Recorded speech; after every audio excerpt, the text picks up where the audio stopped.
Kidneys. The cover is Sports Network.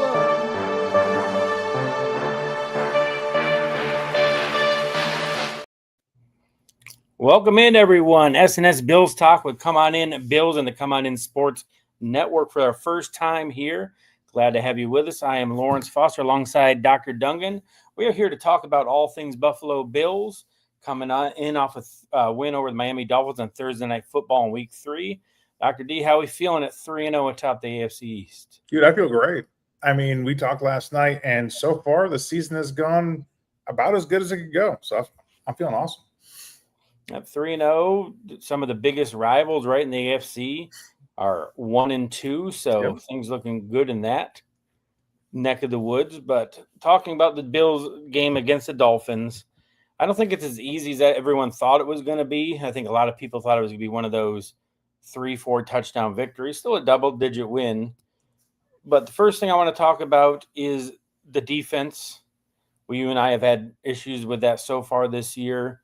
They had a real tough time getting off on third down against Miami. Just your thoughts on the defense with well enough out from Thursday to kind of have a couple of thoughts on that. I mean, my thoughts, the defense still needs work. We can say that, Ed wasn't there, Milano wasn't there, sure. But, an offense that has struggled the first 2 weeks of the season, and you and I knew it. I mean, I think most Bills fans knew it. If any team's going to get their offense right, it's going to be against us. That very, first drive to start the game, granted, I think Tyreek Hill was out of bounds on third down, but of course Sean wasn't going to challenge it. And overall, it just Joey Bosa, man, like that guy has been such a difference maker. Like I think we potentially lose that game if not for the pressure that Joey Bosa puts on, because our front four, front seven, they get next to no pressure. I would argue this wasn't a great game for Trey. Benford didn't do terrible, but it wasn't a great game for him either. But Joey Bosa, I think, is what really saved us with just the pressure he put on, pushing Tua out of the pocket. So the defense definitely still needs work, and hopefully we can, start to get it right against a really inept offense this week. And you talk about Joey Bosa, the question was for him, like, can he stay healthy? Can he be on the field? And like the Bills said, oh, we got a plan for him. And then he takes the most snaps out of anybody along the defensive line. Yeah. The Bills go to a 3-man defensive end rotation, don't even put Solomon out there anymore. Mm-hmm. So, like you said, Bosa has been a difference maker. I think we've kind of seen, like, the Bills fans have kind of been like, man, Ed's not doing much the last, year or so. But I think you see what they lack when he's not there in terms of any interior pressure. Sure. So I think for Ed, this is like a good sign of, hey, look, I may not get tons of sacks, but look how terrible everyone else is without me there. Greg has been kind of invisible through 3 weeks after his big extension. Yep. When you think about it, the extensions aside from Josh and Cook, Shakir has been very quiet this year. Benford, I don't think has been great. Rousseau has been invisible. And then Bernard, aside from that pick, what has he done for 3? So to me, that's a positive sign of it really can only go up from there in terms of what the Bills defense has in store, plus who's coming back. Because the Bills are staring 6-0 in the face with the 3 teams they have coming up, 2 of which are at home, and then the Panthers just shut out Michael Penix and the Falcons. So the Bills are staring 6-0 in the face. Then they have Ogunjobi and Hope coming back, Maxwell Harrison presumably soon. So to me, the Bills are going to hopefully be on the upswing with that all coming to them. Yeah, and I don't want to go off on a tangent, but you sort of brought up, those guys, signing extensions in the offseason. And there was one thing with every single one of them that I think we said, and most people said it, what a deal, what a bargain, what a steal. And maybe because we're so entrenched in the Bills, we perhaps overvalue them beyond what the market actually is. And ultimately, maybe they got paid what they were worth, right? I mean, I'm speaking after 3 games, right? In a way, I'm ignoring everything from last year, but to this point, I think they're about paid what they're worth. I mean, Cook would be oddly enough, Cook is the one guy who's played phenomenal. What I would argue, well, maybe we could have paid him a little more. Yep, and to me, Cook, going off on that since you brought him up, I think last year it was more like you could see all 3. I think this year it's really clear that Cook is by far the best running back we have. Yep. I think as much as I like Ty and Ray Davis, you can see a big difference just in like the fluidity of how he moves, like how smooth he is, what he's able to do, and it just maybe there hasn't been holes or as many opportunities, but there's a bigger gap this year, I feel, between Cook and the other two. And I know you were squarely on the trade him for a lot of so like you just gave him props, like he might be underpaid, but 3 weeks in, how do you see that in the Cook situation for Buffalo? Well, I am not. I'm man enough to say and admit when I was wrong, and say I'm very glad that we did not trade James Cook. I don't think we win the Baltimore game, and I think the Dolphins game is much more challenging without Cook because, as you said, it's just different. He either sees the hole differently. I know he's faster, and he just has that agility to him. But also, if you watch him, it's almost like he has. I think a lot of the really good running backs have it, but like a sixth sense. When someone's getting close, you just see him take that ball and pulls it up tight and covers it up. So I'm not worried about him putting the ball on the ground. He is a threat to take it to the house every time he touches it. He's great out of the backfield.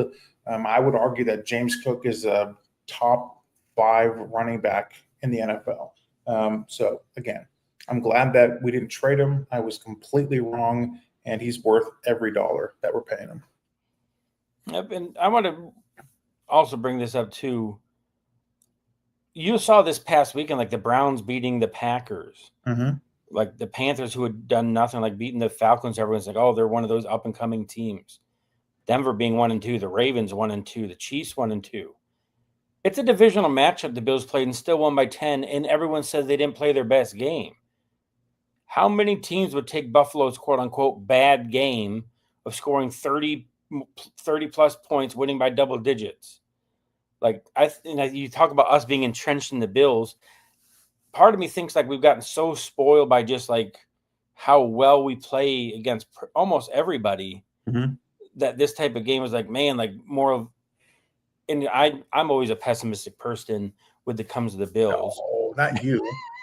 But like, when I think about it now that we're far enough removed, it's like it wasn't as bad as I think because like essentially the Bills beat themselves in a lot of the ways. Yeah. And any defense will take 3rd and 12. Eventually they're going to figure out a way to get the quarterback down and make stops.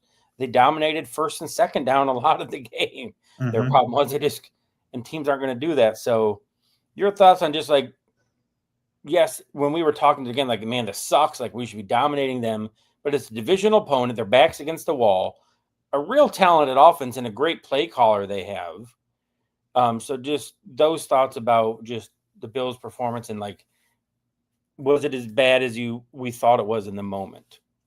Honestly, I felt confident the entire game. Like this is one of the few games for which I think part of it is because the Dolphins have played so poorly and just Josh's history against them. I never felt as though we were going to lose the game. Maybe a little bit on that last drive before Bernard picked them off. But like, I felt confident the entire time because frankly, we were the better team. I think, obviously, I just think it comes down to with some of our frustrations with how Joe Brady calls the offense. That at time kills drives. I don't understand, and maybe if we were able to look at the all 22 and we had a better insight or knowledge base into what the defense was doing, but I mean, Josh threw so many passes at or within 3 yards of the line of scrimmage. And And I know that's the way offenses are going in the NFL, but like when he wants to uncork it, like that dude puts the ball in these tight windows and on the money. Oftentimes it's his receivers who drop the ball. I mean, Keon had a drop. Kincaid, I believe, had a drop of things that they should catch. So ultimately, I just think that the game it would have been what you had said. It would have been a 2, 3, 4 touchdown game if Joe Brady was a little more aggressive. And I'll just say it again, like I don't know if that's just how he is, where like he doesn't want to risk Josh turning the ball over, for which I wouldn't let that stop you. Or if it's I'm calling plays because this is what the defense is going to give us. I imagine it's a little bit of a little bit of both of that. But I just feel like, man, like we have Josh, we have prime Josh. Let him loose. We went and got Keon for a reason. We got Josh Palmer for a reason. You drafted Kincaid for a reason. You extended Shakir for a reason. Let these guys do something instead of waiting until, we're down 15. All right, Hercules, go after it. I would love to see us do some of that early on. So my thoughts, I thought based on the game plan that was called and the inability of our defense to get key stops against, I would say an average offense. It went about as well as I would have thought, but really, I never really felt as though, we're going to lose. And average offense, the defensive line's performance is what troubled the most.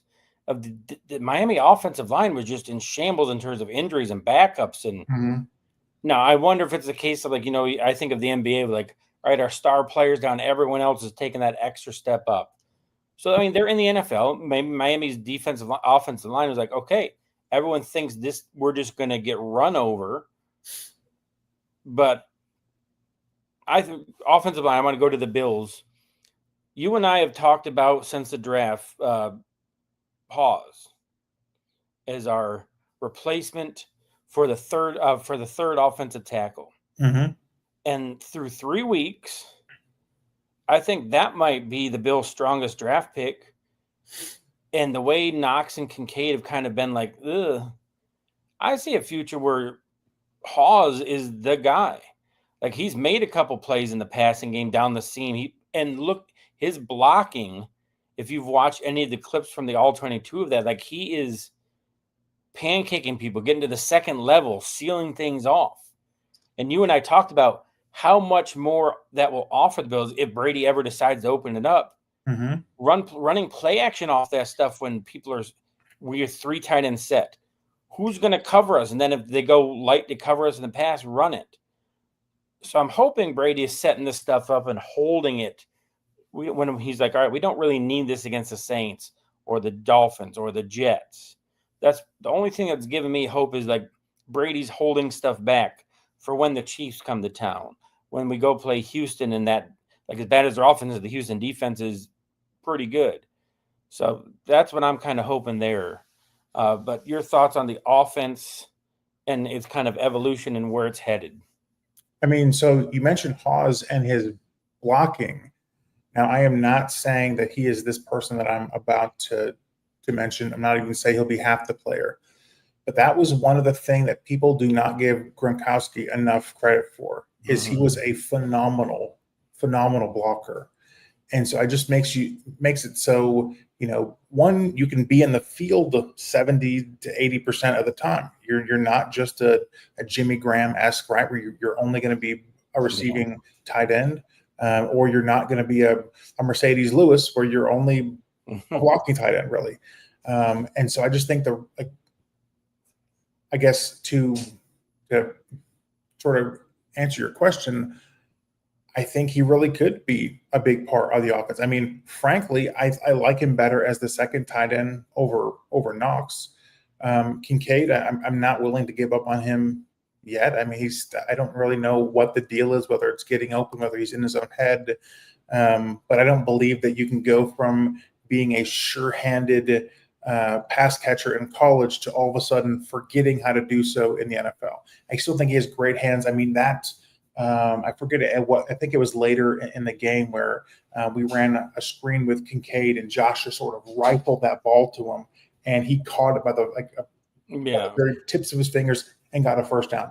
The dude can still catch, so I think he'll be able to figure it out. But I definitely can see where, if Hawes continues this play, and we need, say moving on into next season or the season after, where Dawson Knox becomes an expendable asset, just due to the fact that Hawes is a really good blocker. He has a little bit of speed, and as he develops in his route running and pass catching, I think it'll help us a lot. If that answers your question. And you're right about, like, I think the people who know football like us and people who are presumably watching and listening to this, that's why Gronk is put up where he is by those people. Is he was what a tight end should be. Mm-hmm. He was a great pass catcher, obviously, but like you said, he was a mauler in the running game, and he wanted to maul them. Like, that's just his attitude. And you see those, like you said, you can see the aspects of that within Hawes. He's nowhere near as finished of a product as Gronk was coming out. I mean, injury aside, Gronk played at a D1 college and was a top tight end for a reason. If he hadn't had the back injury, he probably would have been much higher coming out. So the Bills have that, and then obviously they have Josh Allen, who I got to point out, Nick Wright had Josh Allen atop Mahomes Mountain for this week's episode. I did not see that. Yeah, so he is the king of Mahomes Mountain. And Nick Wright said, which I agree with, like, Josh is doing everything that's this franchise asked of him. Brady's asking him kind of, I don't want to say game manager, but like control the game more, and Josh is doing it. When Brady was asked him, all right, we got to let loose against the Ravens, he let loose for 240 passing yards in one quarter. Sure. So whatever the Bills need out of Josh, he's giving them. Mm-hmm. So just coming into the season, he was the MVP. Like, everyone's like, what's he going to do? To me, I see Josh, who he got the one monkey off his back. Like, he hasn't won anything. He won the MVP. To me, I think that was freeing to him. Like, he doesn't have to press for that anymore. He can just be who he needs to be. He talked about after the game about he wishes it could open up. He's like, he talked about, like, just playing the game for the game, like realizing I don't got to do a 40-yard pass right now. We're playing with the lead. So I think he's such at another level mentally and emotionally, and leaders, like, and a lot of people saying, like, that's very rare what we're seeing right now in Buffalo in NFL history of what Josh is doing. So I know you love Josh Allen, but just like, how has that progressed for you this year of what you're seeing out of him, even compared to his MVP year? I mean, it's in a way, it's exactly what you said, where as a fan, I almost feel the same way in that it's, my quarterback's won an MVP. So no one can ever say, oh, he's never been to the Super Bowl, he's never won an MVP. Yeah, he has. And so it makes me honestly care less about, him getting 40 touchdowns again, or him, throwing 4 or 5 touchdowns a game, or do it. Like, I don't honestly care about his numbers anymore, because he's already sort of reached the individual apex, right? Mm-hmm. He's climbed that mountain. And so it again, for me, it just allows me to watch the games a bit more free, where I'm just not, where I, what, if he throws a pick, so what? If he only, if like the Jets game, yeah, where like he doesn't have a touchdown at all, I don't care. We blew him out. We crushed him. You know what? We crushed him with Josh not scoring a touchdown. And so I bet it is. I bet we're seeing the best version of him, because he doesn't have that anymore. It's not, there's like not that nagging, thing over his shoulder, but, well, you've never been to Super Bowl, never won an MVP. And the other thing too is, I think you and I talked about this offline a while ago, but Kyle Brandt did this little segment of guys, how they played after getting married. And every example he gave, it was Mahomes, it was Goff, it was a lot of dudes where like their next season was their best season ever. They either won an MVP, they set career highs in yards or touchdowns, they won a Super Bowl. And he ended it by saying, it isn't as though he's only showing the guys that did awesome and not showing the guys that didn't. He just said, he's like, I couldn't find a guy who got married in the offseason and then played poorly the season after. So obviously we can't know exactly what it is, but we just have this dude who just won an MVP. He just married the love of his life. I mean, every time he talks about Haley, it's like the inverse of him talking about dicks, right? It's love and joy and happiness. And so as a Bills fan, but as a human being, like it's so easy to root for Josh because he is such a good dude. He's so genuine in an era where everything is fake and you don't know what's real. I firmly believe that the Josh Allen you see on television, that is how he is, whether the door's open or the door's closed. And so honestly, all of that being said, I would have loved to have been a fly on the sideline of that Bills game against the Ravens when we're down 15 and 4 minutes left. Because I honestly believe that Josh genuinely believed they were still going to win. That they still had a shot when things were looking dismal, where I will admit my wife and I turned off the television. It's embarrassing to even admit. But he just he believes in, I don't know. I'm gushing over Josh Allen. Yes, I do love Josh Allen. So I will just stop talking about him to say is, yes, he's as free as he's ever looked. And I'm not going to say this is our year, but boy, I think we've got a really good shot this year. And I'm afraid to say that. Because everybody and their mom is always saying, man, it's lining up for Buffalo this year. And it really does feel like, man, if not this year, how is it going to happen? You look at the schedule, how things are just lining up in terms of the last season in the stadium. Mm-hmm. But you don't sense any of that pressure from Josh or the team, which I think is, as much as I slam McDermott and I really don't like a lot of the stuff he does, how many teams just have this type of sustains when they keep getting knocked in the teeth when it matters most? Almost every team in history falls back after these heartbreaking, heart-wrenching losses. But year after year, we're right there with a chance again. And the Bills are one of the few teams man, they don't get blown out by Kansas City or the Raiders. They are there. They're 1 or 2 plays away from that. And it just does, and you're right that it just feels like this is it. The Bills have a pretty easy schedule. But there is a but, though, Lawrence. We're the Bills. But our defense. And that's where I have faith. I think of a few years ago when the Chiefs went young, if you remember that. I think it was the year they traded Tyreek and everything, and they kind of went young with Trent McDuffie and George Karlaftis. And early in the season, their defense was not the Chiefs' defense we see now.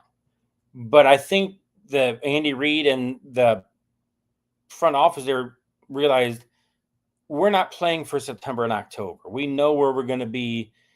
And my just hope is that Beane and McDermott are they're not losing their minds right now because they're we're getting it.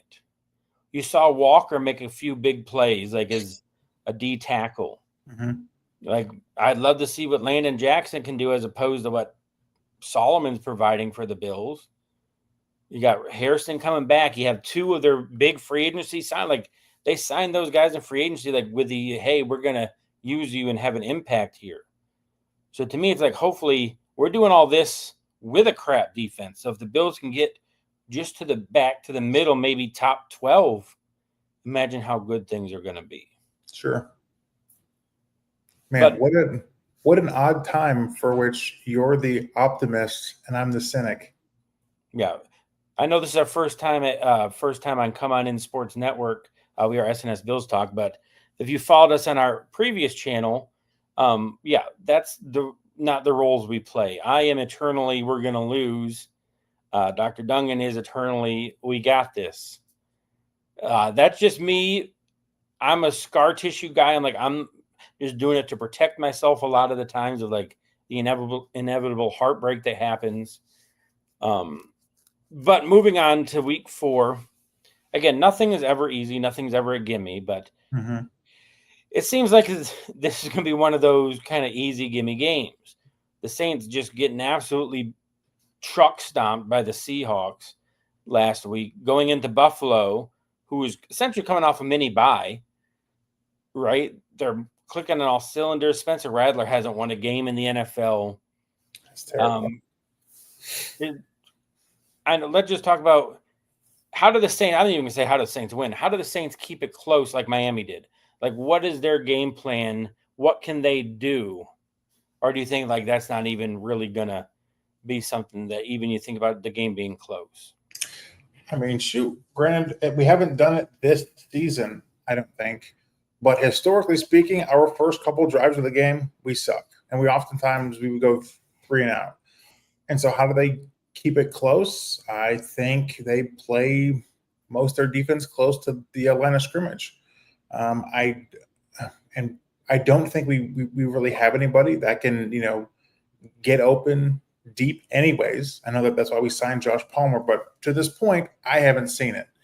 And so how do they keep it close? I think you start the game where you keep your safeties 12, 15 yards max off the Atlanta scrimmage. You keep a lot of guys in the box. You use your corners and you press our receivers, because that's what we're going to do. We're going to come out. We're going to run, some quick slants, some little wide receiver screens. We're going to do a couple runs with Cook.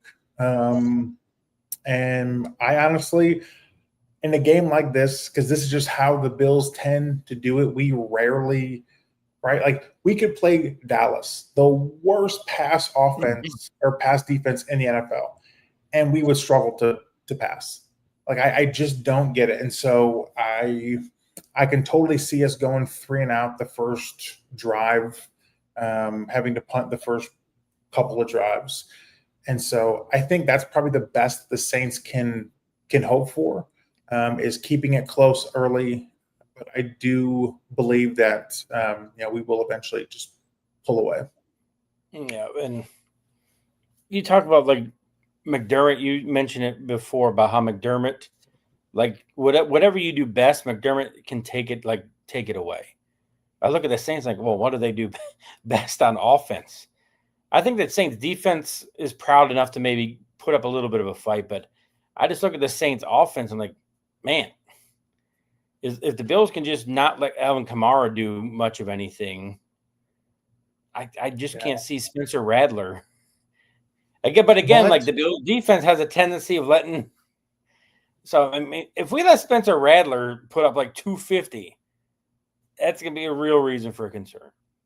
Yes. But genuinely, I don't like. This is the one where, God, I thought the same thing about Miami because we always dominate them. I don't see this team competitive. But that's just it, Lawrence. You can see it. You can see it. You can see a way for which all of a sudden our defensive line is just giving up 5-6 yards at a clip. That because it seems like everyone else can run screens and we can't, that Alvin Kamara gets a screen, he breaks a couple tackles, and we have no speed. Granted, he's not blazing fast anymore, but like faster than us. That's the problem. You can see it. And honestly, I think that's likely that is probably the more likely scenario, is that by halftime, we're only up 4, maybe 7 points. And we're just like, what? How is it this close? But historically, when that happens, it like something switches in the second half, and then we end up winning the game by 17 or 21 points. But I can totally see us being within a touchdown of them at halftime. I think last year when the Bills played the Titans at home against Mason Rudolph, I don't remember whether it was 14 or the Bills were down 10-0 or 14-0. Yeah. Like, what is going on right now? because we just start so slow on offense. And then, like you said, we ended up winning, I think, by 17. But yeah, and talk about speed. Oh my God, I got to bring this up. When Bernard picked that ball off, could he look any slower running the ball back? I'm like, no wonder he cannot catch anybody if they're not there. Like the dude, like we just signed this guy to an extension, and he looks like he's 34 years old. Yeah. You see, like Levante David, who is in his 13 or 14 year, looking younger and smoother and faster than our captain of the defense. That's why we need Harrison back out there. If for nothing else, he'll be the fastest guy on the field, and for once we'll have somebody who potentially either make up for jumping a route, but it was a double move, or two, catch somebody from behind. Because I have no confidence, whether it's a tight end, a running back, or receiver, that if they get through the linebackers, our safeties are going to have their feet in quicksand and just watch them go by, and then two, nobody will catch them. Yeah, I think Benford's the only person who could do anything in terms of that. Rapp is slow. Dorian not out on the field enough. But that to me, this shows how little, like, we spent like 2 minutes on the Saints. We're going on to other things. Just like the next few weeks for the Bills on paper, like, man, Saints, Patriots, Falcons, 6-0 should be Panthers. Panthers after the bye. And that's just it, Lawrence. Like, honestly, these next 4 games will tell me all I need to know of whether or not, like, I'm really believing. I'm believing in the Bills, in that we should win. Patriots, I think, will be a Dolphins game. I think we win that game, 7 to 10 points. But the other 3, we should win those games by 14 plus, and it shouldn't be that close. And at least 2 of those, Josh shouldn't be playing really much of the fourth quarter. If we're being totally honest, if we are a top 3 team in the NFL, the reigning MVP, and all the capital that we spent on defense, those 3 games should be, there's levels to this, and we're up here and you're down here. And I am happy, like, that the bye, and then we had the Panthers, that it's not the Chiefs after the bye, which means Ogunjobi, Michael Ho, and then hopefully Maxwell have that Panthers game to kind of get their feet wet before Kansas City. Yep. Because Kansas City's defense is going to give the Bills fits, because that's just what Spags and they do, and them doing. It's like, and it's still Patrick Mahomes. Like, you just, like, he's going to do something that just keeps them in the game against us, whether it's running or some stupid underhand. Like, he always does it against us. So I think having that bye week, then the Panthers, is a big thing, that it's after week 6. So our guys get to go in, get back acclimated, have a game under their belt before jumping into, like, their pretty much like the first playoff atmosphere since the opener.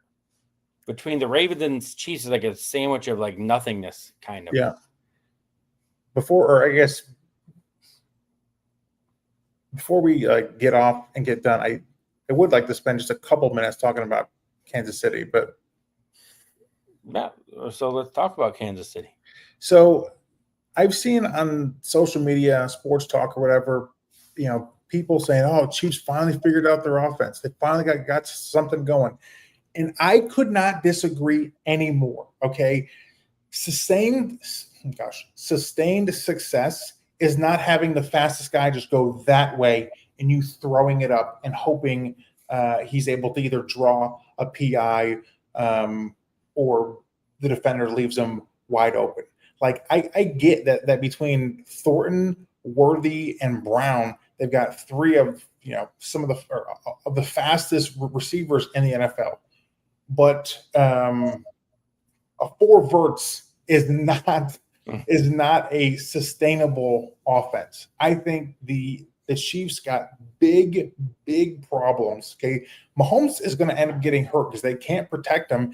And I mean, I guess to his credit, he's delivered the boom a couple of times on DBs. But I just wonder, man, like, yeah. But that being said, they'll figure it out against us. That's a guarantee. But I just wanted to say that, like, I just I saw, and plus it was against the stinking Giants. Granted, they've got a good front four, but that's it. And so if that's your fixing the offense is like, all right, super fast, dude, go that way. And then Pat just like literally, you saw him like when he booted out and just cocked back and threw it as far as he could. That's not an offense. That's Madden right there. I was gonna say 4 verts, like that's a Madden staple right there. Yeah. But yeah, and think about this matchup this week for the Chiefs and Ravens. Somebody's going to be 1-3. Like, who would have thought that 4 weeks into the season, one of those two teams is going to be sitting at 1 win? Mm-hmm. Now, like, since we're on the topic, who do you want to win that matchup in terms of how it helps the Bills? Baltimore. I mean, even if it didn't help the Bills, I want Kansas City to go 1-16. Okay, like, and it's just I'm just so done with it. You want me to paint a nightmare scenario for you? You can. The Bills don't get the 1 seed. Kansas City gets a wild card. The Bills host the Chiefs in the wild card round. How much of a nightmare is that? And we blow them out? Yeah, okay. But no. Yeah, sorry. You're right. Yes, playing that would be the worst possible thing. Kansas City in the wild card round would would suck. Whoever, like, the Chiefs are going to make the AFC is terrible this year in terms, like, if you look at the records. Mm-hmm. The Bengals are going to fall back from 2-1. Broncos, I think a lot of people overvalued based on last year, but whoever draws the Chiefs as a wild card is going to be like, man, this really blows. But I'm still, too. Even if Kansas City sits at 1-3, I'm not counting them out for when, because the thing is, unlike Brandon Beane, like, Veach is their GM. Yeah, I believe he would go out and say, you know what, we need somebody. Like, we need whomever, right? He would go and get somebody to help fix that offense. And so, given the fact that Baltimore's defense has given up 40 plus points. Yeah. Because last night they lost by what? 7, I think it ended up being 40 something, I think. 30, 31, something like that. Yeah. So they've given up 40 points twice already. And so I think this is a game for Kansas City. It's at home against a defense that, frankly, sucks, right? Yeah. Like, giving a ton of yards and a ton of points. So if Kansas City can't put up points against this defense, then I think you're going to see them go and make moves. So I am not counting Kansas City out at all for winning the division, because one, they've still got Mahomes and they've still shown that they can right the ship, and two, Justin Herbert has shown the exact opposite.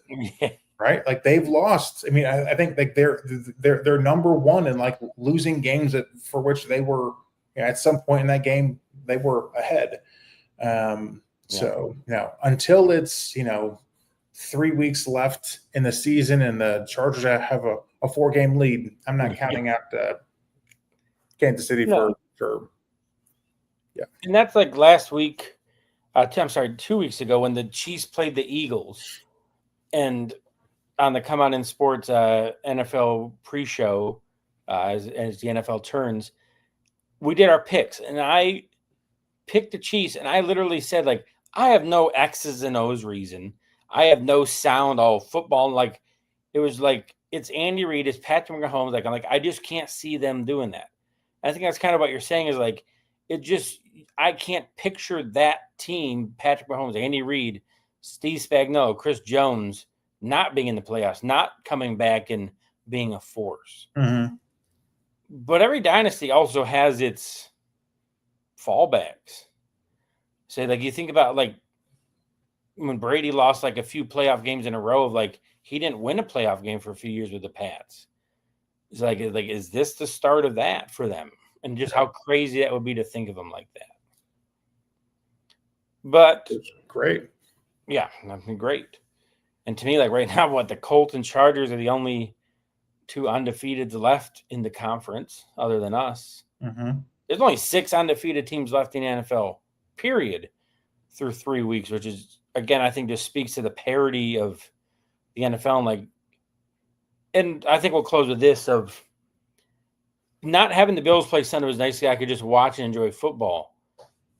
And then watching Lamar, there is a really big gap, I think, between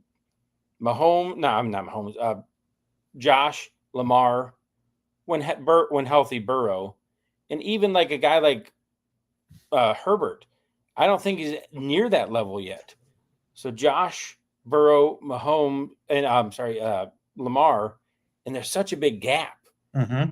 And I think that's more the reason why there's parity is that there's a really big difference between the have and have-nots at the quarterback at this point. Sure. Yeah, no, 100%. Now, I would say that I don't think Jared Goff gets enough love. That dude made some excellent throws last night, and he has the last 3 or 4 years, right? I mean, even when he was with the Rams, I'm not saying he's at the caliber of those guys, but I think he's in that tier just below. But then you've got everybody else, right? And it is just, as you said, to watch, right? And granted, we have, right, the pre-Josh Bills, that was us. So it's like I'm not, I very much know what it's like to go into a game and know you have an inept offense, but a good defense, and you're just like, all right, maybe we can get lucky, right? Just hoping for like luck because the skill is not there. Yeah. But it's never felt like this, right? Where there's just a couple of dudes that are just otherworldly. And then there's 25 guys that are just like, these are not, you're only starting because there's nobody else. Yeah. Right. And there's no hope. And I'm with you. It's at times watching, like, it's not like watching college football, but it almost feels like, okay, there's a handful of really good quarterbacks in college football and a handful of like really adept, solid offenses. And then you've got everybody else for which you never really know what you're going to get. Right. I mean, you take Russell Wilson. In one hand, he's still throwing the rainbow ball against Dallas and looking awesome. But then the next week, he looks like absolute garbage, and now he's getting benched for a rookie. And so, I couldn't agree more. Like, I'm very grateful to have Josh. I'm sure Baltimore fans, Chiefs fans, Bengals fans are all grateful to have and even Herbert. I think Herbert is a really good quarterback too. Are all grateful to have who they have at the helm, because you look across the NFL and you're just like, man, I'm glad I don't have that guy. And the problem is a lot of teams, like the way the quarterback market, you got to pay. Like Tua's going to make as much as Josh the next 4 years. That's insane. And the problem for the NFL is these guys who are like 3-4 years in, like Trevor Lawrence, CJ Stroud, guys that they kind of thought were going to be that, all right, here comes the next group. They're not becoming the next group. No. In reality, it's the retreads who are the ones like Daniel Jones, Sam Darnold's doing really well in Seattle now. So it's almost like these retreads are more prominent than like the 3rd to 4th year guys that you would expect. Yes. Making that leap. Sorry, I don't mean to cut you off, but I think with those retreads, it comes down to like where I believe all of them sort of had a very consistent theme where like they were thrust into the starting light as a rookie really quickly. And that's just not a winning formula, right? Like very few can do it. I mean, CJ Stroud did it kind of, but now it's just, for which talk about like those are the fans I feel the worst for. Yeah. Like the hope Houston had of we're back, they're great defense. What? He sucks. But I just think that's ultimately what it is like they're better as you said, a retread, because they were then given that time to sit and to learn and to study and have the games slow down for them. And so I just feel like that's frankly, like a big part of the problem that because of the early success that CJ Stroud has had, that Daniel Jones has had, that Bo that like guys them and then recently before has had, there's no patience. Like we have no patience. Can you imagine? Right? Like if you look at the numbers of Brady and Big Ben and Drew Brees and like these like literally the best quarterbacks ever in their first 3 to 5 seasons, they would have been benched and they would have been traded or cut. Like they would have never made it in today's NFL. So frankly, we're getting off at a bit of a tangent, but like that, I think is the biggest issue is the lack of patience. Mm-hmm. And they don't have the structure to just let a guy develop. I mean, I think Jordan Love is probably the best, but also last example of a guy who sat for 3 seasons. And then in year 4, he came off and here we go. Packers are in a great spot because they planned ahead and they were patient. And this, I guess this is what I'll stop talking on is the fact that that's what I really hope we do, of like, because Josh seems like he loves the Bills and he would say, hey man, like when I'm X year, like I'm done. Yeah. And so just having that conversation, like, all right, Josh, well, then we're going to draft a couple of a first-round quarterback, an early second-round quarterback, and have them sort of sit and learn behind you for the next 3 years. That, I think, is what builds success. Yeah, I love that. And people forget Patrick Mahomes sat his entire rookie year aside from that last game of the year where he started against Denver. Mm-hmm. And you think about how could somebody like Anthony Richardson have benefited from sitting behind a veteran instead of just thrown out there. Yeah. Like he had like guys who start like 8 games in the college, they need time to season. And the Packers, like you said, they were smart, they were patient, but they've done that a few times. And I think the only reason they can is because they're the only franchise set up the way they are. Mm-hmm. They don't have that owner who's like, man, I can't go through 2 years of this. I think if the Bills hadn't have gotten the playoff monkey off their back with Tyrod, I don't know if they would have had the patience with Josh, be like, all right, like he's too wild. Can you imagine? Oh God, no. Ugh. Thankfully, we don't have to. No, don't have to. But that's a good way to close it here on our inaugural episode of SNS Bills Talk here on the Come On In Sports Network. We appreciate you all hanging out with us. We're near double digits for a lot of the show, so at least on YouTube. We appreciate you all for hanging out. Next time if you're here, drop us a follow, drop us a like, throw a comment into the chat. We'll get going on any questions you might have. But for Dr. Duncan, I am Lawrence Bills, closing things out as Josh Allen always does by saying,